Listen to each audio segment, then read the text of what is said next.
नूंह उपायुक्त विश्राम कुमार मीणा ने बताया कि गांव बसेमेव तहसील फिरोजपुर जिरका से अरावली पहाड़ तक खेतों के बीच से 3-3 किलोमीटर लंबाई में बनाए गए 33-33 फुट के दोनों रास्तों को खत्म कर दिया गया है। इसकी जगह गांव की फिरनी के साथ 4 क्रम का रास्ता बनाया गया है, जिससे किसानों के उद्देश्यों की पूर्ति होना संभव है। उन्होंने बताया कि पूर्व में बनाए गए दोनों रास्ते कानून के प्रावधानों के तहत उचित नहीं थे। इन रास्तों के रद्द होने से बसेमेव में राजस्थान की सीमा से अवैध खनन की संभावित गतिविधियां भी बंद होगी।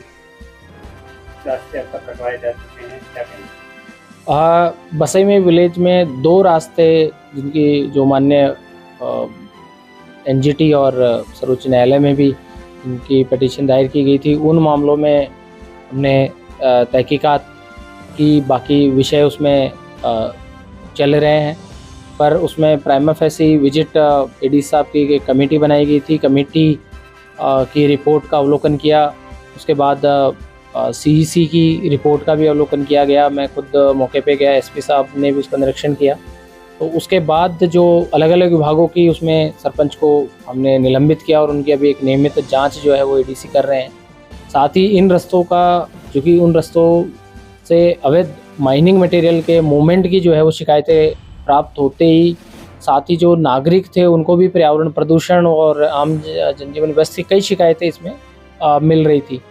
तो उसी दिशा में कदम उठाते हुए चकबंदी जो विभाग है, चकबंदी विभाग से इसकी जब कमेटी ने रिपोर्ट ली तो उन्होंने इस विषय को, जो गैर मुमकिन पहाड़ में जो रास्ता है, जो ग्राम पंचायत के बाहर जो रास्ता लगता है जिसका दूसरी आबादी में नहीं जुड़ा हुआ है, जो काश्तकारों को उससे कोई बेनिफिट नहीं है, उन रास्तों पे मूवमेंट की शिकायतें भी थी। और साथ ही उसका जब दोबारा एग्जामाइन कराया गया तो चकबंदी विभाग ने जो गांव वालों ने रिप्रेजेंटेशन दी थी उसके आधार पर उसको स्कीम से हटा दिया। स्कीम से हटाने के बाद उसका इम्प्लीमेंटेशन हो गया।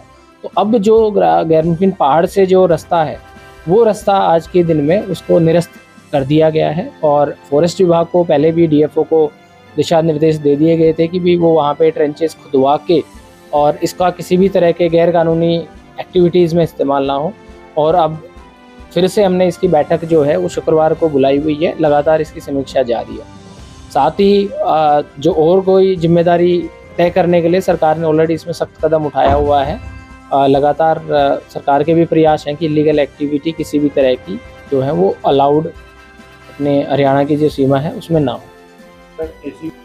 पिनगुआ में भी मैंने और एसपी साहब ने सैटरडे को विजिट किया है। विजिट के बाद वहाँ अवलोकन में पाया गया कि कुछ ट्रॉली और उनसे मैनुअली खुदाई करके वहाँ पे अवैध खनन हो रहा है। तो उस दिन भी सख्त हिदायत दी गई थी संबंधित माइनिंग विभाग को और पुलिस अधिकारियों को। उसके बाद वहाँ पे कुछ गिरफ्तारी भी हुई है कल और कुछ ट्रैक्टर वगैरह भी पकड़े हैं, साथ ही रास्ते खुदवाए हैं। इसके अलावा जो जैसा मैंने बताया कि जो ये बसेमेव के रस्तों वाला है, चाहे अवैध खनन का है, उसमें सरकार ने गंभीर रुख लिया है कि जो भी दोषी हैं उनके खिलाफ कार्रवाई, और वो दोषी की, जैसे हमने बताया कि सरपंच के खिलाफ कार्रवाई हुई है, और भी जो दोषी अधिकारी हैं उसकी जो जांच है उसमें जो आएगा उस पर फिर कार्रवाई की जाएगी। एसीपी को जो सर जांच शुरू करनी थी उसमें कोई जांच शुरू हो पाई? वो जैसे उसमें कोई भी अपडेट आगे जो चीज़ें हैं तब समयबद्ध तरीके से, क्योंकि जांच का विषय है, तो आपको अवगत कराया जाए।